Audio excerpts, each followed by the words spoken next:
Distinguished guests, colleagues and experts, welcome to an event dedicated to a crucial issue that concerns not only individual nations, but the collective integrity and honesty, the fight against corruption in the Eurasia region.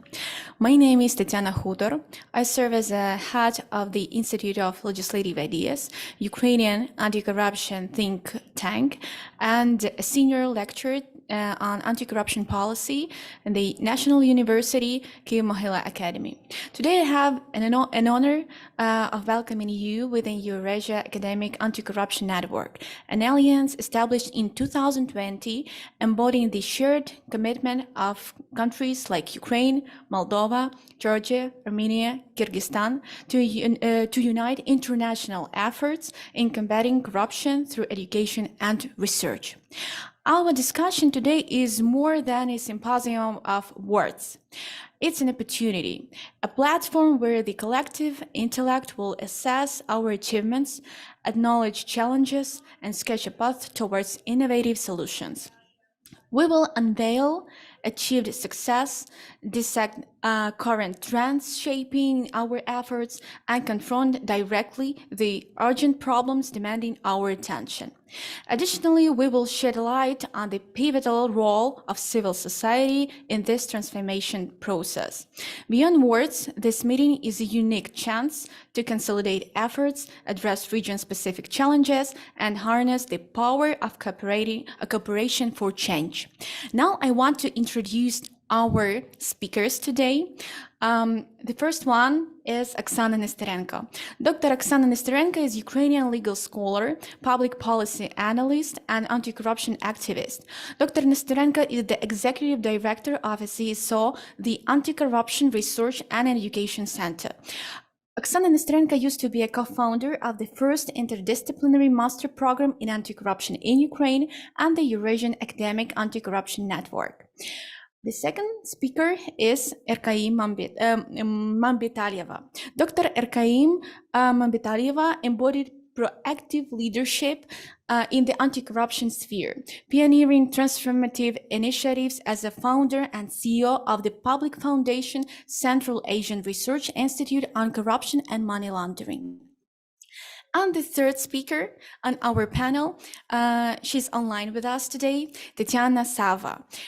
She is a former anti-corruption and integrity program director, a key figure in establishing the Eurasian Academic Anti-Corruption Network. Additionally, she launched the first certificate course in anti-corruption in Moldova. Over 15 years of experience in policy development, public finance, corporate management, and data storytelling. So let's start with the questions to our speakers. And the first question is next. What were the driving forces behind establishing the Eurasian Academic Anti-Corruption Network, and what specific goals does it aim to achieve?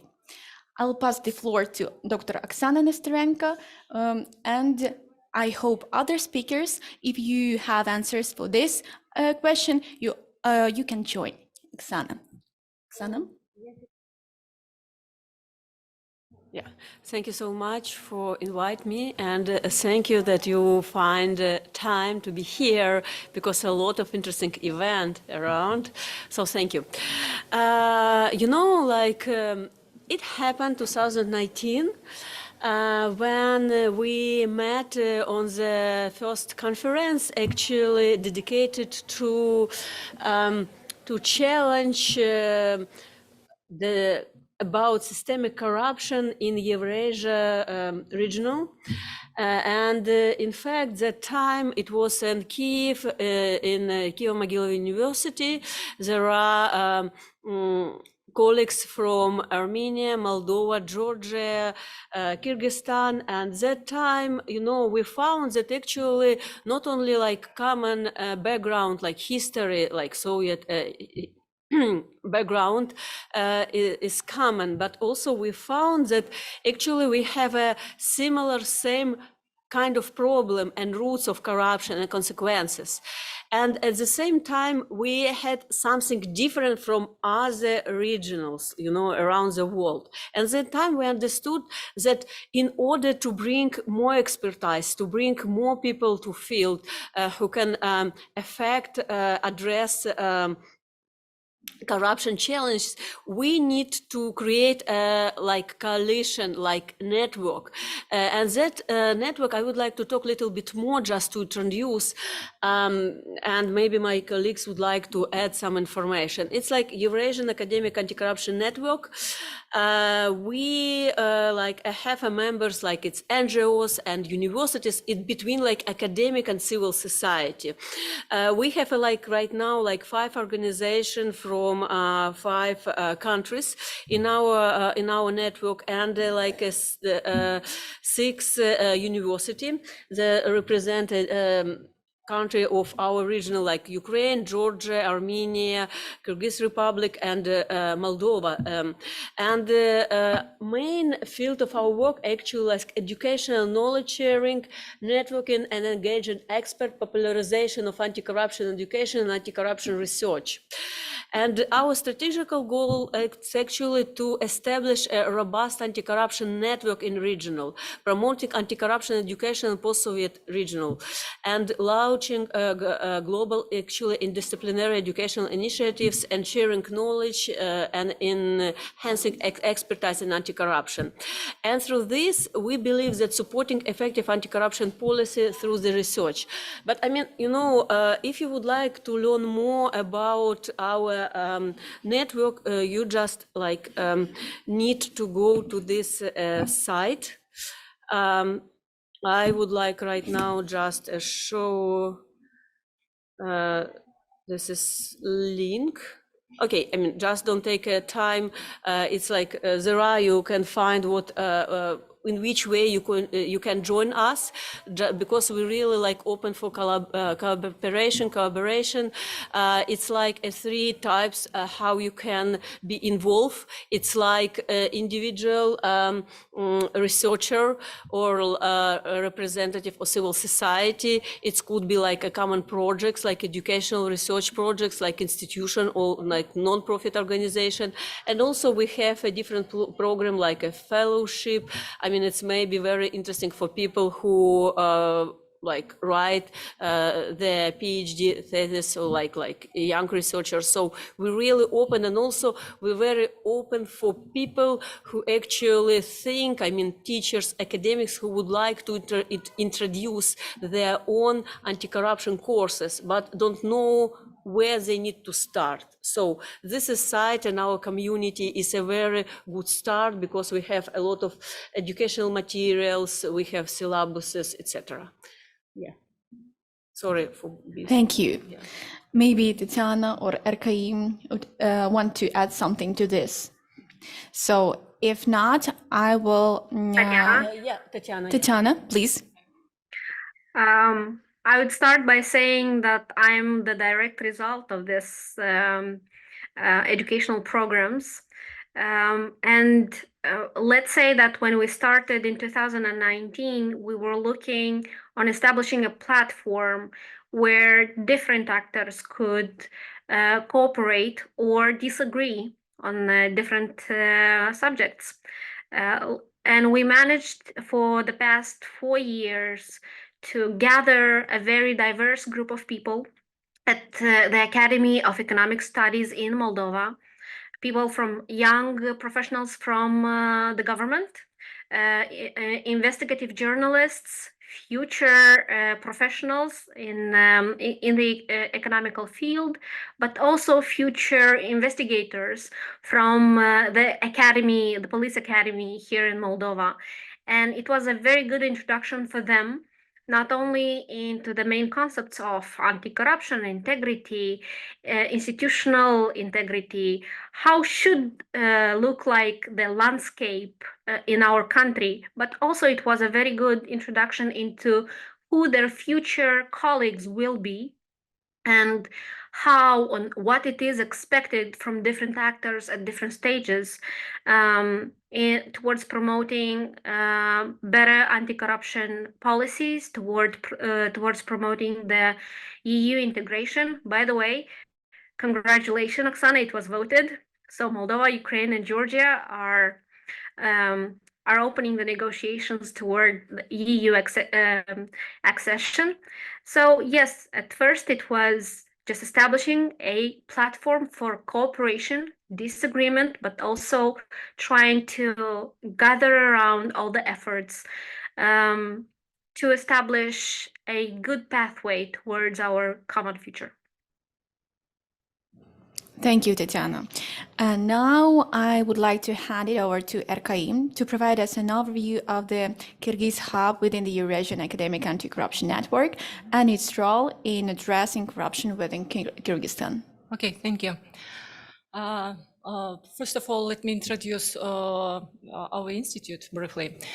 Our institute is founded in 2018, and our primary focal points include anti-corruption education, research, advocacy, and the monitoring and evaluation of anti-corruption initiatives of government agencies. Since our founding, we have proficiently undertaken and completed projects in these domains. Despite the fact that the country's anti-corruption agenda contained a proposal to introduce anti-corruption education in Kyrgyzstan, no systematic work was done to implement this course.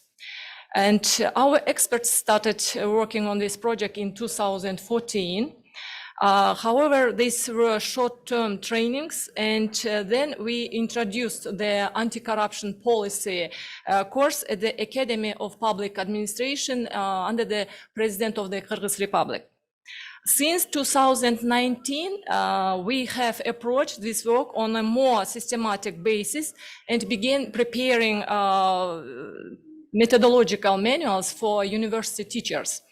We organize summer camps for university teachers and provide them technical support. And today, the anti-corruption policy course has been implemented in many universities. And we have also started to provide training for youth and representatives of the civil society institutions.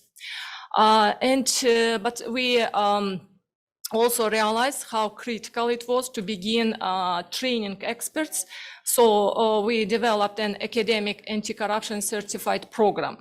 The duration of the program was 9 months, and over the course for 2 years, we trained 50 experts. However, I would like to talk more about the fruits of the study rather than the implementation of the anti-corruption program. Firstly, of course, we managed to organize training with the participation of not only local best experts, but also international experts, allowing us to study international expertise and experience from other countries. As a result, we were able to deepen our knowledge and expand understanding of corruption and anti-corruption tools within the framework of anti-corruption education. Secondly, we have managed to cultivate those who today apply their gained knowledge in different fields and share their expertise to resist the corruption systems and have developed in different areas. And here are several examples. Whose graduate of anti-corruption program, Birmet Qasımbekovna, identifies corruption risk in the healthcare system. She created a medical trade union, and she does a lot of advocacy work to introduce anti-corruption mechanisms in the healthcare system, which is extremely hard work in the established corruption system in the medical field. Also, anti-corruption training for youth helps to build awareness, and most importantly, it helps to raise a new generation of youth committed to intolerance of corruption. An eye-catching case is an investigation carried out by one of our training participants.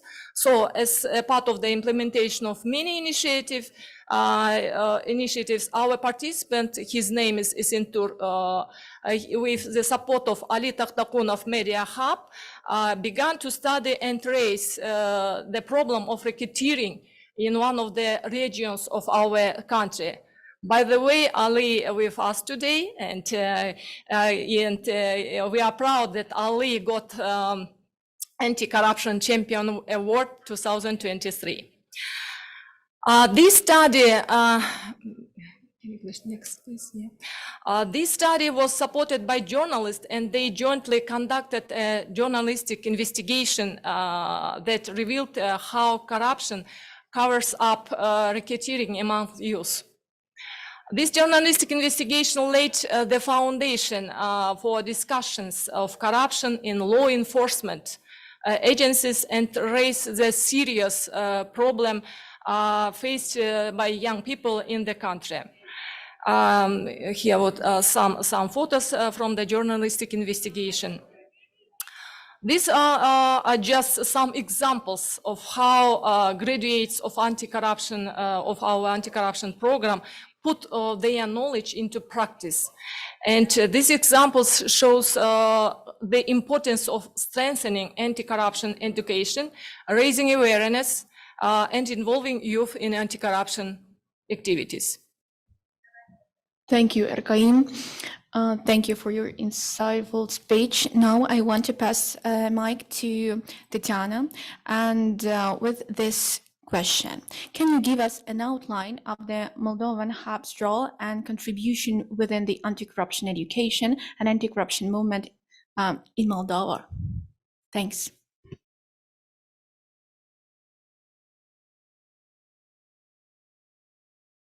I will start by introducing myself. My name is Tatiana Sava. I am from Moldova, the Republic of Moldova. It is a country far, far away, to use the Star Wars analogy. In Moldova, as in the region, corruption has been a dark force casting its shadows on the ability of our country to make progress and lift our people out of poverty. Corruption, like the Sith, lurks in the shadows, undermining the very foundation of societies, hindering growth and sowing seeds of inequality. In my professional career, I've been a consultant, an activist, an educator, and a member of the central government of Moldova. I managed all state-owned enterprises and was responsible for implementing anti-corruption policies at the national level. And just in case it isn't obvious, I am a Star Wars fan. Master Yoda once said, "Fear is the path to the dark side. Fear leads to anger. Anger leads to hate. Hate leads to suffering. Fear often leads to silence in the context of corruption, allowing the dark forces to persist. We must overcome this fear, speak against corruption, and collectively work towards its eradication." Education, and this is why we are here today and why we started the work on the regional network in 2009. Education stands as a beacon of hope, a proverbial lightsaber against the darkness of corruption. Education broadens perspectives, empowers individuals to question, and fosters critical thinking, essential tools in the fight against corruption. Just in a few words, and not to repeat myself, the program that the independent think tank expert group has implemented has managed to educate over 500 beneficiaries during the last 4 years. We had former journalists, we had former students turned journalists, and these former students now have established their own investigative bureau, which is called COSP10.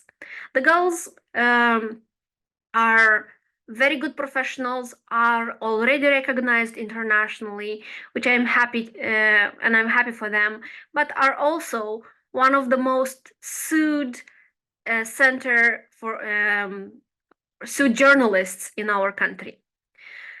We also managed to attract people from the private sector for them to better understand how to make business and how to clean up their business and have a white book of anti-corruption and good governance in relation with the government. We managed to train over 300 public officials and public servants. A few of them were serving under my leadership at my time at the public-private agency in Moldova, which is a central government agency. We had results. We had tangible results. We still hold them. One of the biggest advantage of having and being a part of this network is that and in my capacity as a government official, I had the opportunity to inquire other members about the lessons learned towards European integration, towards management of public assets, public lands, and state-owned enterprises. I think one of the greatest things that we managed to do until now, it was to gather around the same issue and solve it collectively. That being said, in Eastern Europe, investing in education is paramount. An educated populace is informed and a vigilant one, capable of holding institutions accountable, including myself in my former position. Corruption often thrives in the absence of awareness, and education is the antidote that enlightens the mind and strengthens the resolves of citizens. Yet, education cannot combat corruption effectively if it's not available. We need support from donors, but not just any support. Targeted, strategic, and well-planned financial assistance. Donors must channel their support into initiatives that promote transparency, strengthen institutions, and build capacities to investigate and prosecute corruption cases. It's not just about throwing money at the problem. It's about strategic allocation and fostering partnerships to create a united front against corruption. In our fight against corruption regionally, we need the collective will of nations, of governments, the power of education, the strategic financial support from donors. Together, as it was done before, it was shown, and tonight we have the first results, we can turn the tide, dispel the darkness, and pave the way for a brighter, corruption-free future in the Eastern Europe. Thank you. Thank you, Tatiana. And thank you to all our speakers for the overview of the situation from Ukraine, Kyrgyzstan, and Moldova. Tatiana has already started to answer our next question about the challenges. But as for now, I have another question, maybe somewhat provocative. And what leads you to believe that establishing a specialized anti-corruption master's program in Eurasian countries is essential, considering the existence of standardized, specialized anti-corruption academy in Vienna that prepares professionals in this field? Oksana, please. Yeah, it's a good question, and actually that is questions that all time we got when we actually start our master and certificate program in Ukraine. My name is Oksana Nesterenko, and I'm Executive Director of Anti-Corruption Research and Educational Center. And actually in 2015, after Revolution of Dignity, three very powerful institutions like Transparency International of Ukraine, I see here, thank you, my colleagues, and the Anti-Corruption Action Center and National University Kyiv-Mogila Academy made important decision. They created my organization in order actually to get professional people in the field in Ukraine. Because that time, after Revolution of Dignity, Ukrainians demand comprehensive anti-corruption reforms. But the people who work in the field found that is not enough professional people. Actually, yesterday, my colleague Katerina mentioned that professional people very, I mean, it's a requirement. It's what you must have in order to fight effectively corruption. So, and that is what we started to do. But when we struggled to find financial support to launch that program, I all time, here, why do you need this program here? Okay, you have lawyers, you have political science, we have like big academy in Vienna. Why you need program in Ukraine? And I explained that really what Vienna Academy has already done, it's quite important because they really prepare very great professional people. But at the same time, we have some specific in our country, like in the regional as well. It's also,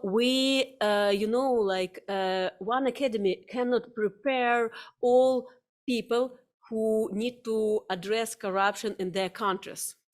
And in countries where corruption, unfortunately, with systemic corruption, you need to have a great expert and a lot of spheres.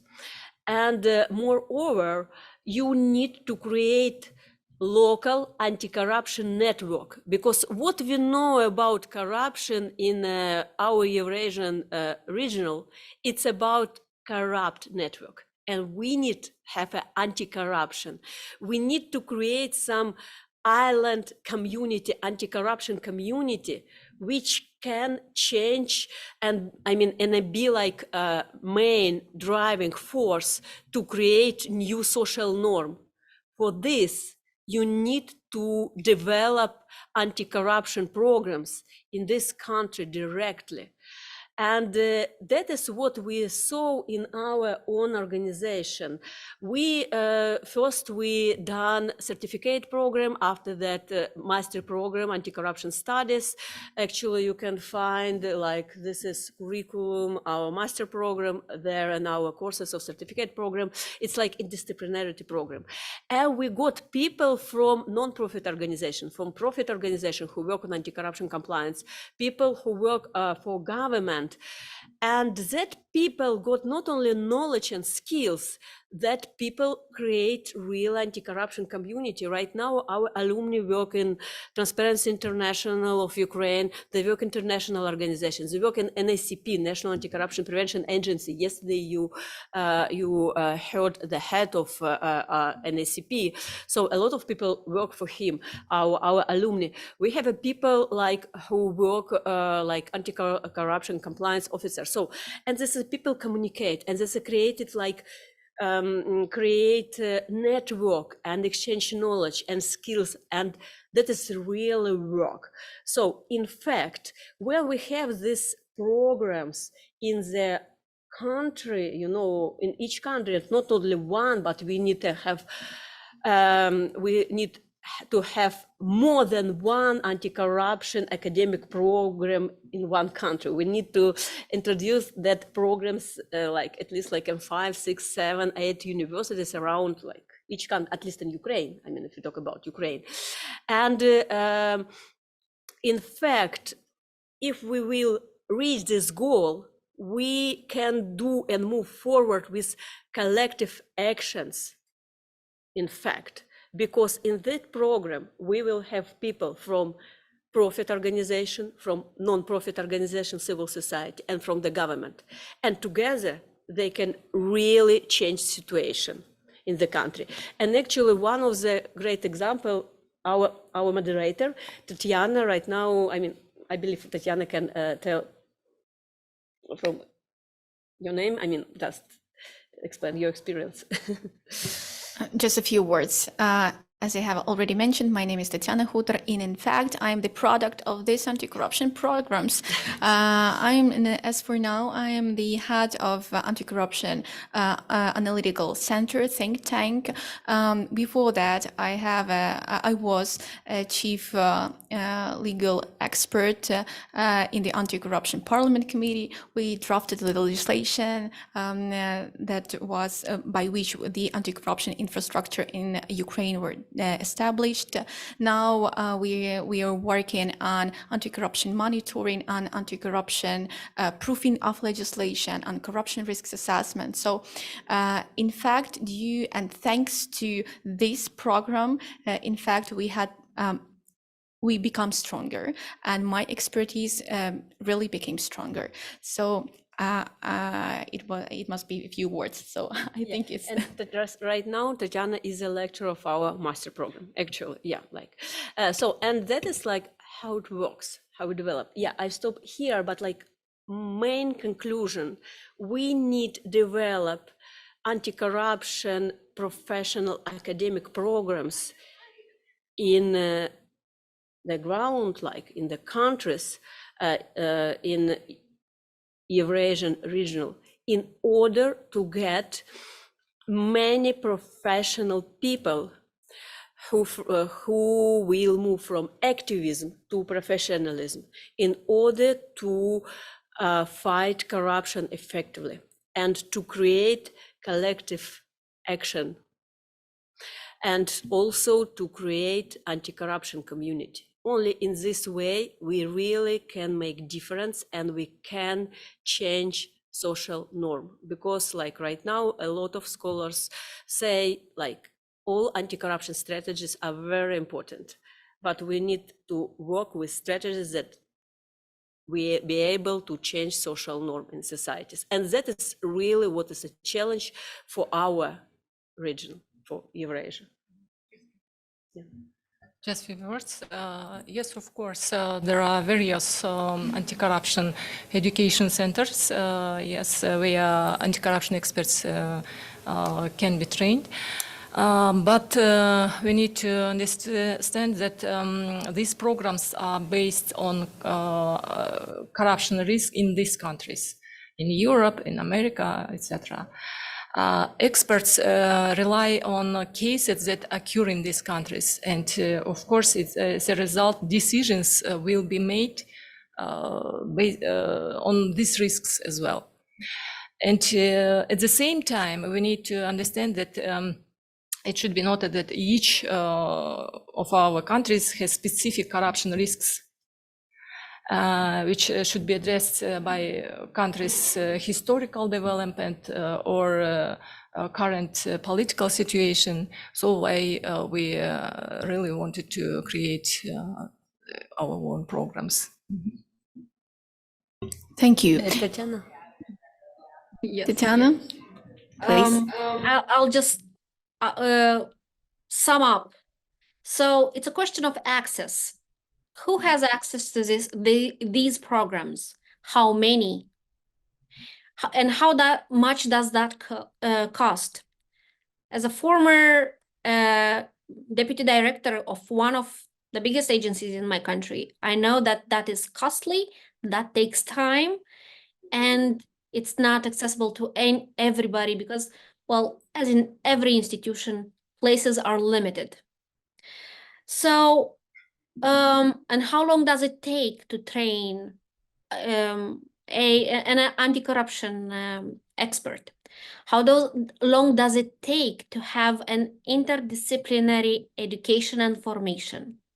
And maybe we should extend these very good practices and these very good educational programs with a platform that brings together professionals from different fields. In our case, in Moldova, it was the only platform where we got together judges, prosecutors, journalists, activists, civil servants, business owners, or representatives of the biggest businesses in our country, but also we got the access to teachers, the same judges and prosecutors from our partners network.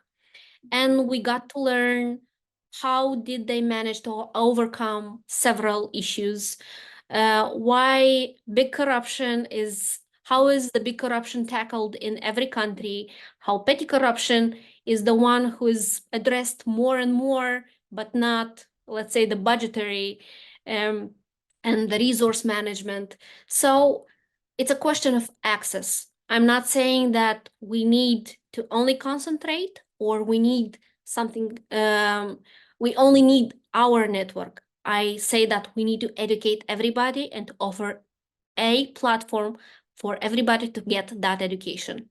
And education is free here in our country, so it's easier. Thank you, Tatiana, thank you. And now we have the last question about challenges.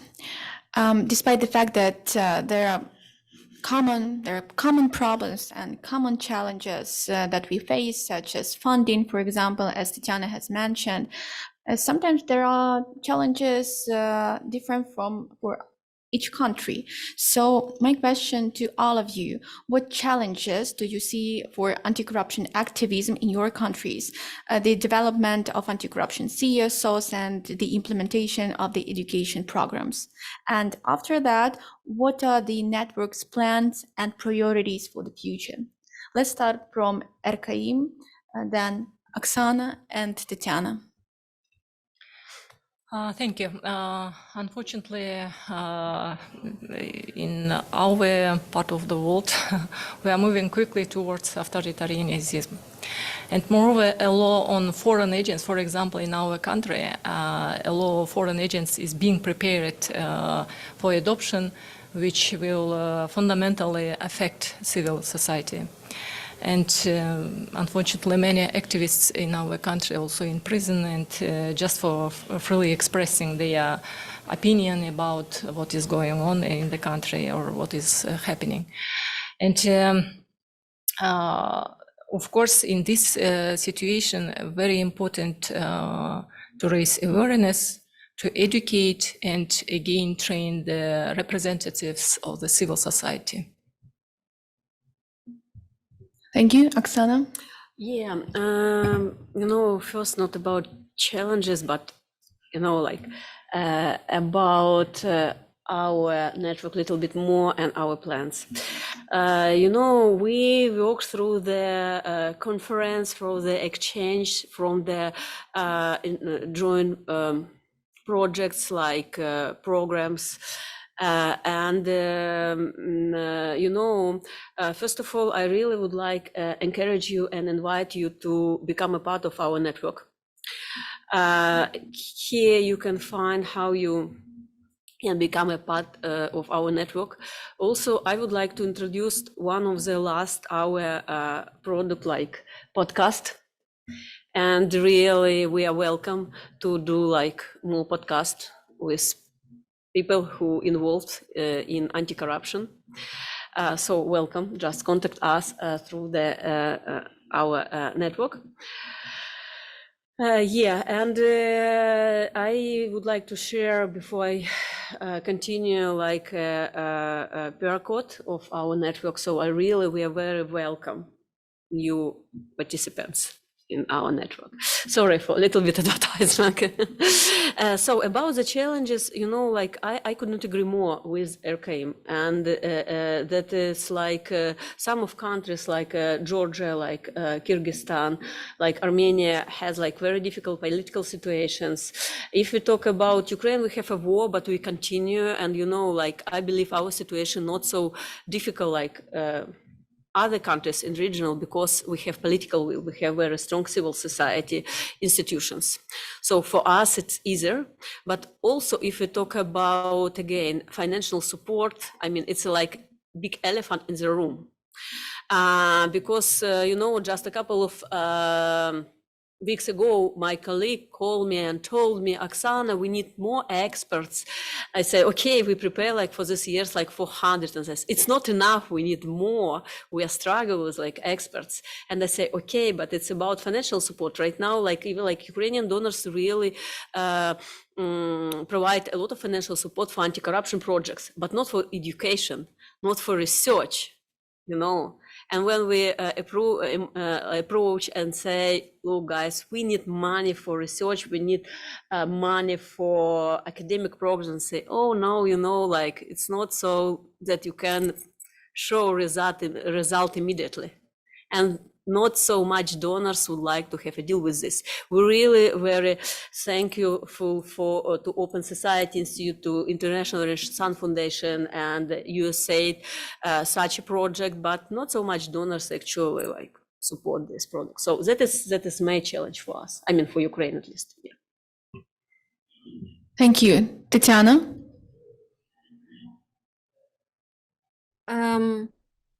As a former project manager and grant manager, I perfectly understand the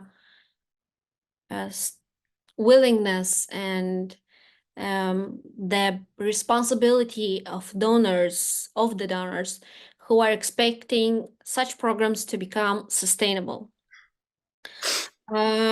We have to, and whenever we are talking about sustainability, we're talking about financial sustainability, finding the right partners, finding allies, having a common platform to discuss.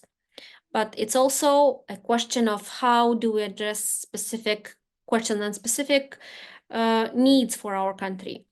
Ukraine is at war. Moldova is a country affected by the war.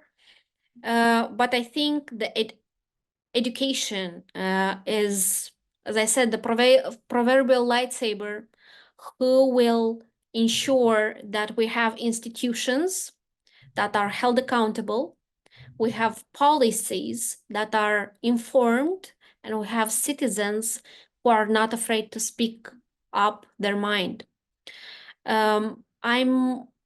It might not sound very sexy when you are saying that you are giving money for a university program, but the results are here.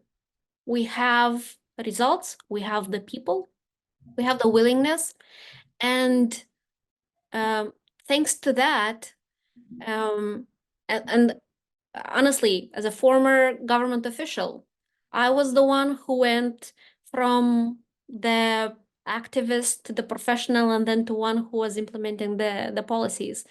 And without this platform in Moldova, I couldn't have achieved the things that I did. The journalists helped in holding accountable several, let's say, head of the SOEs, state-owned enterprises, who were by no account multimillionaires and had their own private islands, and we had to fire them and also give those cases into prosecution. But those journalists did that after thorough and very, very professional preparation that was offered in these programs by judges, by prosecutors, by economists, by lawyers, and by people who know how the money is flowing through the public system. I think the challenges are in identifying who is the ally, who are the partners that could support us in other way than financial, and in making understand the financial partners here that no one wants a revolution in their country, and the government will want to keep the status quo no matter what. And in our case, the initial thought was, well, we'll make it sustainable by including it in the official formation program that is financed by the government of Moldova. It wasn't the case. It is still financed by international support and by the pro bono support of other international experts, including myself. So that is. Thank you. But I think we can agree that there is hope, there are results, and the money is going right where is needed. For sure, thank you. So now we have, in fact, we don't have, but still, maybe if someone has questions, you can raise your hands. No, so that's great because we don't have time. If you have some, you can come to our speakers after this panel. So now I want to thank everyone who comes here. I want to thank our speakers, and I hope that this panel will help us to consolidate our efforts and empower the cooperation for change. And of course, I wish to the Eurasian Academic Anti-Corruption Network expansion and development. Thank you all for coming. Thank you. And please join to Eurasian Academic Anti-Corruption Network, because it's a great network that bring people in different fields from different countries. Yeah, together we can reach more.